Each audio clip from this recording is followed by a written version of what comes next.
समुद्र मंथन हो चुका था। भगवान शिव की कृपा से देवताओं को अमृत प्राप्त हो गया।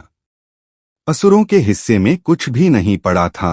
इससे क्रुद्ध होकर असुरों ने देवताओं पर आक्रमण कर दिया, लेकिन भगवान विष्णु के सुदर्शन चक्र की मार से घबराकर असुर सेना भाग खड़ी हुई। देवता विजयी हुए। इंद्र को अमरावती मिल गई और इस विजय से देवताओं में अभिमान पैदा हो गया। प्रत्येक देवता यह कहने लगा कि उसी के प्रताप से इस युद्ध में देवों को विजय मिली है।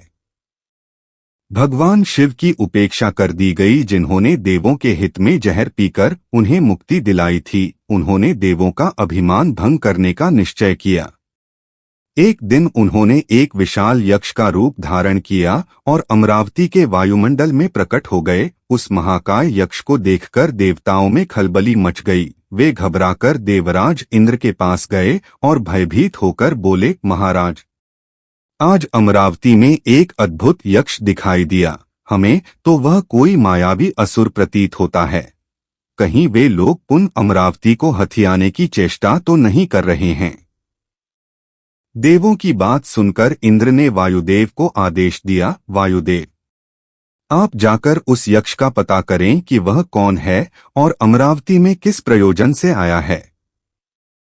आज्ञा पाकर वायुदेव यक्ष के पास पहुंचकर बोले, तुम कौन हो? तुम्हारी शक्ति क्या है? यहाँ इस प्रकार सुरों को देखकर तुमने उनका सम्मान भी नहीं किया। यक्ष ने उपेक्षा भरी आवाज में उत्तर दिया, और तुम कौन हो? तुम्हारी शक्ति क्या है? तुम दूसरों से यह उम्मीद क्यों करते हो कि वे तुम्हारा सम्मान करें? मैं वायुदेव हूँ, तुम शायद मेरी शक्ति नहीं पहचानते। मैं चाहूँ तो समस्त ब्रह्मांड को एक तिनके के समान उड़ाकर फेंक सकता हूँ। मुझसे शक्तिशाली और कोई नहीं है। वायुदेव ने गर्व से उत्तर दिया। यक्ष ने वायुदेव के अभिमान को देखकर मुस्कुराते हुए एक सूखा तिनका उनके समक्ष रख दिया और बोले, जरा इस तिनके को उड़ाकर तो दिखाओ वायुदेव, मैं भी तो देखूं कितने शक्तिशाली हो तुम।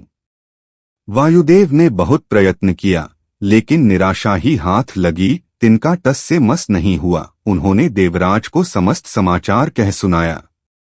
इस बार इंद्र ने अग्निदेव को आदेश दिया, आप सबको प्रकाशित करने वाले हैं अग्निदेव।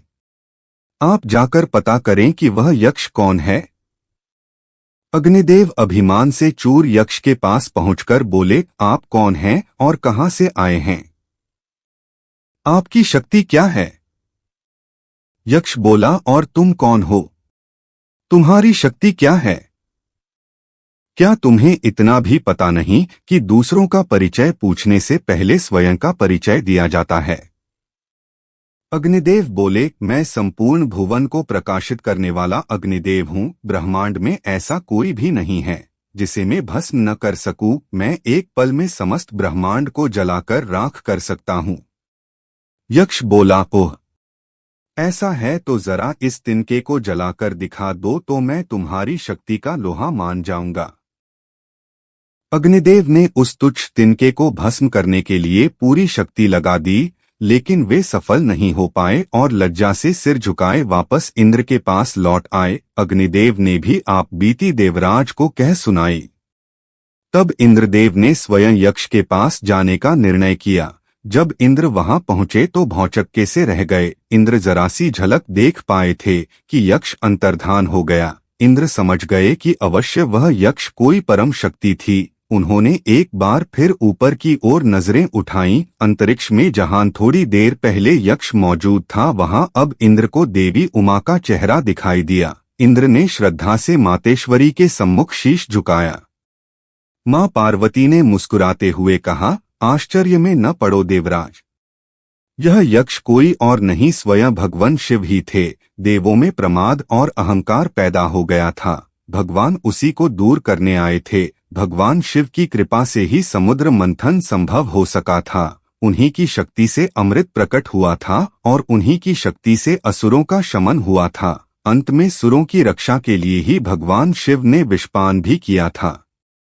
इसलिए देव अपने मस्तिष्क से यह गलत धारणा निकाल दें कि सिर्फ आप लोगों की शक्ति के परिणाम स्वरूप असुरों पर विजय हुई थी। इतना कहकर देवी उमा भी अंतर्धान हो गईं।